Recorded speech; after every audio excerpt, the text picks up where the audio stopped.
Yeah, hello, I'm back again. Thanks for tuning in to my weekly update. What's going on in my life? Not much, just classes, philosophy, photography. But let's look at my Instagram channel, which is one of the major occupations that I have at the moment, and especially the learning of photography. I grew that from about 19 followers to 37. And what I want to say is like, yeah, I didn't make my promise true that I posted 3 pictures every day, but I did it like 4 times out of 7 days, which is for me kind of remarkable. I posted these pictures of Derek. What I noticed is I can first of all I can check on the on the cell phone whether I oversaturated it, and then I also noticed that I made these pictures kind of dark, although I already lightened it up. And I didn't see it before. So now I can go back to Lightroom and lighten it up. And the other thing that I learned on Instagram, you want to have a nice design so that more people follow you, right? And this person here is standing, Vanessa, and here she is like more low. And I guess I should have that both lined up, so I should choose another picture. And that's the point. You need to produce in order to realize such mistakes. And all planning doesn't help anything if you don't try it out, right? So overall, I could grow my channels again. I didn't put so much effort into it this week, though I followed quite a lot of people. So you see here Competence of Illusion, which is one of my major channels. Um, I I followed like roughly 350 people more, and I made the mistake, and now I realized it's a mistake. I followed everyone. So when there was a photographer following me, I said, okay, the people who follow him, they probably will also follow me. And that was a mistake. So I realized I should just follow people who are somehow related to photography. That's a major issue. So, and nevertheless, I made it to the 1,000 club. So now I have 1,112 followers, and they are all photographers, right? And no bot followers. That's maybe important. So for my other channel, you see here, I also could grow it. I didn't invest as much, but oh wow, I see here I followed. No, I didn't. I don't know how. I think I had 800 and now I followed 100 more. Okay, so this is about my other channels. Let me just quickly show you. So one thing about my photography one channel, I rebranded them, right? Photography Norman Schulz. I just want the words photography in there, right? Just so that people who want to follow someone see, oh, this is about photography. And it seems Instagram has a problem with me again. They say there's some unusual activity going on here, maybe because I use a VPN and I'm tuning in from China. But that's annoying about Instagram. They just deleted a channel of mine where I really didn't do much, right? And they just, no, your channel is blocked. And when I go on the page where I can complain and say, hey, please let me back in, it doesn't work, right? So now I'm worried that they blocked this channel where I put like a lot of time and effort in there, right? So that's annoying about this new social media economy.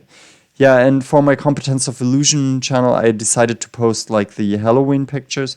And now I realize I actually don't want the yellow here low. I should put the yellow in the middle and reds outside, and then I have a nice green cross in the middle. So that's what I realized. Okay, that's what I wanted to say about my photo channels. I will reduce that topic probably in the future a bit.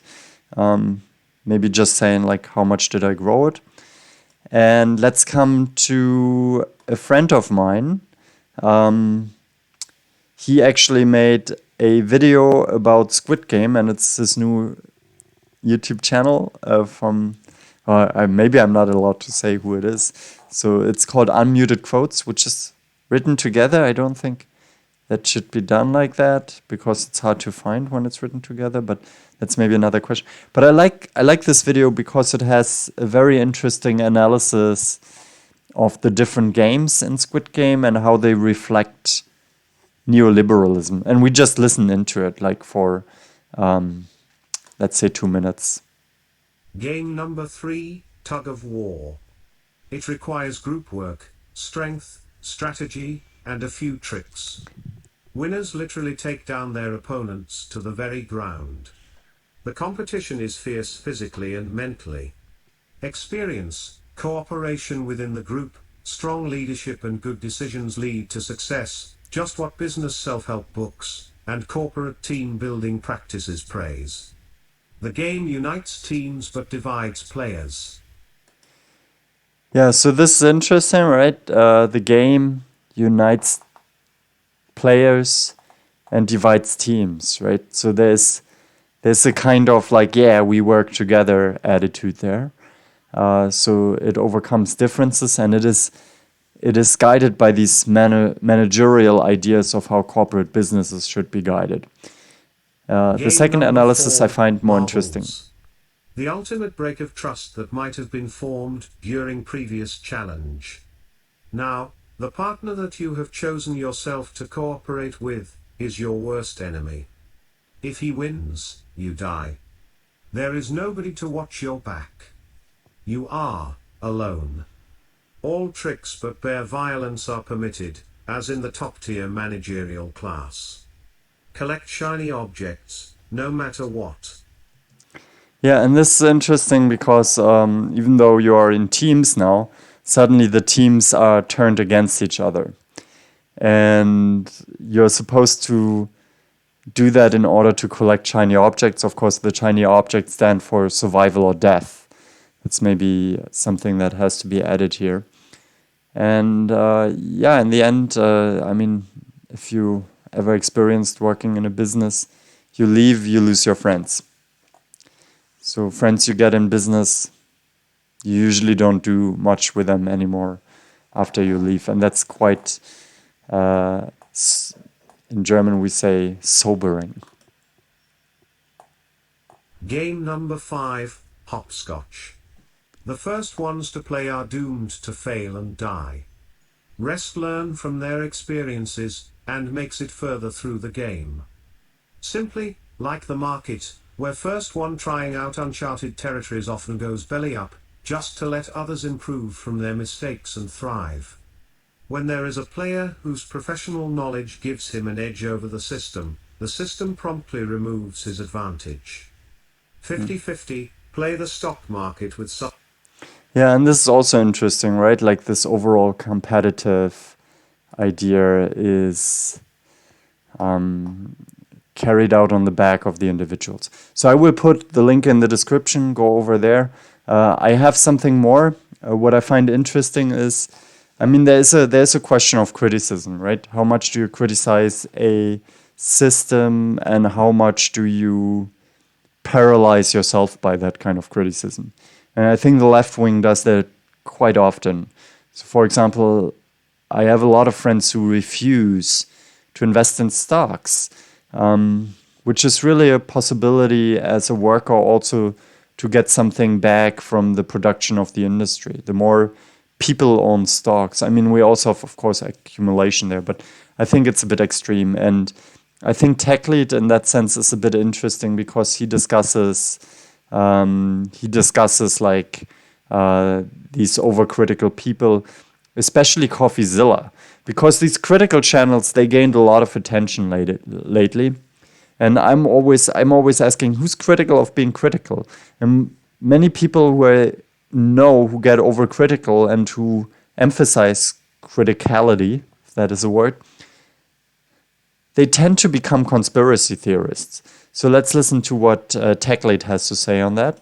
Left behind as a late adopter, and the rest of the world moves on ahead of you, where you become one of those old grandmas who don't understand modern technology. You get left behind.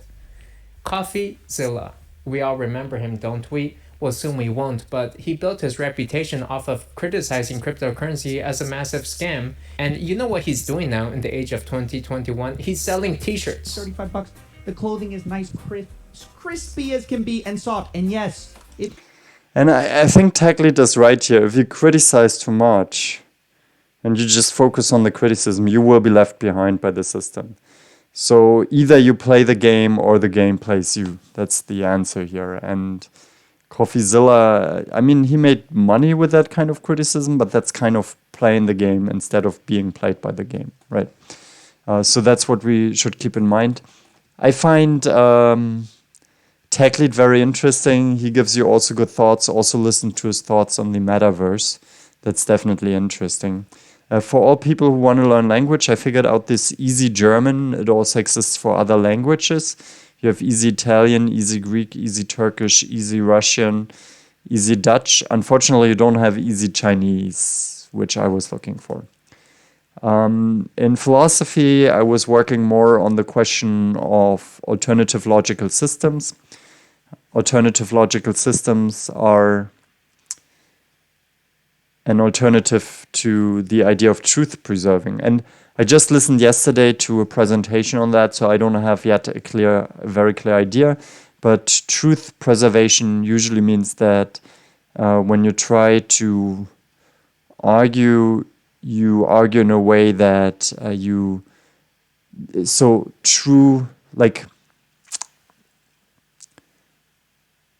if the premises are true in an argument, the conclusion cannot be false. So truth needs to be preserved, right? That's what we call truth preservation. And now there are some alternative logical models where they say, well, let's replace truth preservation by, I call it possibility preservation. Others call it contingency preservation, which is probably the more accurate term. And that means that about the premises, we don't know whether they're true or not true. So we assume two possibilities, either A or B is true, and then we just follow both and always try to keep everything as true in the system. And I think for the future, it will be a way of working with vagueness for me, especially for the theory of possibility thinking that I have in mind. And what do I mean by that? Let me just say it in an easier way. So when I ask you, is zero COVID strategy a good strategy or not? I'm pretty much a proponent of that, but there are some downsides related to it. First of all, you have extreme measures that are imposed on the people. We cannot deny that. And if the rest of the world does not follow a zero COVID strategy, we now see that also with vaccination, Corona will remain. And it seems that every country eventually has to go through a Corona pandemic where everybody slowly immunizes, not only through the vaccination and through the boosters, but also through real exposure to the vaccination. And in the end, it will look like that the countries who have run a zero COVID strategy for a long time may be disadvantaged in the global market in the end. That's a prediction we can make here, and that maybe also gives you some ideas where your investments should not go right now. Nevertheless, I'm still kind of for a global zero COVID strategy because I think it would work well if we could isolate it. But if we are realistic, it wouldn't really happen. So now the question is, do I still believe in the possibility of a zero COVID strategy? So I'm not saying a zero COVID strategy is true or wrong, right? True or false. I have to somehow say a zero COVID strategy in this case makes sense, and then I maybe can build a tree, and I need to make my conclusion sensitive for the context. And I think that a different kind of logic that is not just merely truth preserving may be more helpful for that. So that's what I wanted to say. Other than that, I have another recommendation. How much time do I have left? Yeah, we have a little bit time left. I watched like this Kurzgesagt. And it's an English channel, German word. What annoys me a bit is that the speaker cannot say the German word correctly. Then don't use the German word for your channel, right? But Kurzgesagt, you need to listen to how they say it. But man, that's interesting. It's a summary about how our immune system works and how the thumos, that's where your rage comes from for the Greeks, right? How this is actually training our immune system and how it can be possible that our immune system can immunize against any kind of bacterium that can be dangerous to us. And you see that even for COVID, right? That COVID, though it is for some people deadly, the body still reacts and fights it, right? Now, I don't know how that is for HIV or for viruses or something. So they also say that the system is so complex that we are dealing with. So they give it a very easy version. I really recommend this video. It was interesting, especially since I believe that we live in a time of immunization, and you see how societies in different branches immunize, how people overreact with their immunization. I think we are now very immune towards Nazi systems. And I think we have more allergic reactions. I think we can state that as a very possible fact that there will be no Nazi government in America, like with people wearing the Nazi symbol. That's absurd. Okay, people will react against that.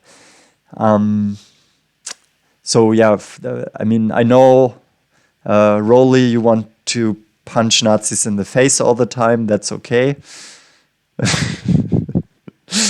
So, but I think it's an overreaction, right? And so the idea of the immunization, or to apply this immunization model to societies, is not from me. That's from Peter Sloterdijk, which I also would recommend to read as one of the greatest philosophers.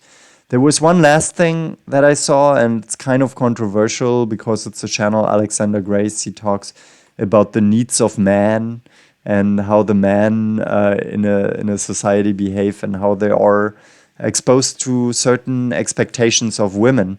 And I found this argument here quite striking. Wall. So how it works is any guy who has potential love interest with one of us comes on the wall. So these girls, they rank guys who are potential love interests, and then they actually rate them according to their bad and good behavior. His name up there. Anytime he does something bad, he gets a strike. As you can see, there's multiple strikes. You also get a star if you do something good, and you can erase one strike by getting 5 stars. But as you see, we have a couple of these highlighted strikes. Those highlighted strikes means they really did something bad, and these can never be removed no matter how many stars the person has.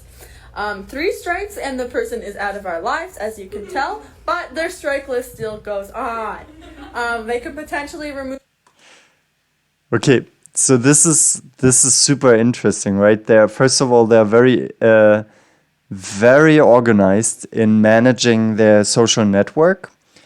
And what Alexander Grace points out here, and that's what the person has. That's what I found interesting, and I didn't see that, right? So you can erase a strike by earning 5 stars. And for 3 strikes, you're out forever. And if you get very bad, you get it highlighted. I wonder what that means. Nevertheless, I don't really rank people in my surrounding according to the strikes. Or, I mean, people do bad stuff, and then I try to forget it, and I wonder, how should I rearrange my social relationship with them? But most of the time, I don't think about it, right? Nevertheless, the argument that Alexander Grace makes is that these girls are unaware that they pay way more attention to bad guys than to good guys. And he says if 5 good things that a guy does, right, is outweighed by 1 bad thing, in which kind of society are we going to live? Right? We need to be more forgiving, I guess, and be more aware that there are people who do good things, but they are invisible. They are invisible. Yeah. And we tend to see too much the bad things in our society. And that's maybe also of how we reconstruct right now the image of man, and maybe also the image of women on the other side. Okay, thank you very much for watching. I hope, Alexander, you said last time it was boring. Yeah, I understand how you meant it. So today it's 20 minutes. Maybe I make it a longer format, like just talking for a longer time. And yeah, I hope you can use the links and you had a nice week. If you enjoy these updates, then subscribe. Leave me a like. That would be good. And if you do all of that, then you can also leave a comment. And we see next week. So live long, watch my weekly updates, and prosper.